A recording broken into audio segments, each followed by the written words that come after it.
பர்டிகுலரா செலக்ட் பண்ணிக்கலாம். இந்த மூலமா செலக்ட் பண்ணிக்கலாம். ஹரிசாண்டல் கேட்டகரிஸ்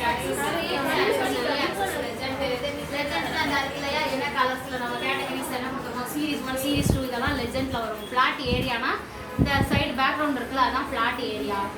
அப்புறம் வெர்டிக்கல் வேல்யூஸ் ஆக்சஸ்னா வெர்டிக்கல், இது வந்து ஹரிசாண்டல், இது வெர்டிக்கல். ஓகேவா? இந்த மாதிரி எந்த பொசிஷன்ஸ்ல நம்ம சேஞ்சஸ் பண்ண போறோம் அப்படின்றத நம்ம பார்க்கலாம். அப்புறம் ஃபார்மேட் செலெக்ஷன்ஸ், நீங்கள் ஏதாவது சேஞ்சஸ் பண்ண போகிறோம். இப்போ சார்ட் ஏரியா செலக்ட் ஆகிருக்கா அங்கே ஏதாவது கலர் கொடுக்க கொஞ்சம் டிஃப்ரெண்ட்டாக அப்படின்னா கலர் கொடுக்கலாம். சேஞ்சஸ் ஆகுதா பின்னாடி வேண்டாம், இந்த மாதிரி ஏதாவது கலர் கொடுத்துருக்கீங்க நார்மலாகவே எனக்கு இருக்கட்டும் அப்படின்னா ரீசெட் டு மேட்ச் ஸ்டைல் அப்படின்னு பார்த்தீங்கன்னா நார்மலாக மாறிடும். Next picture.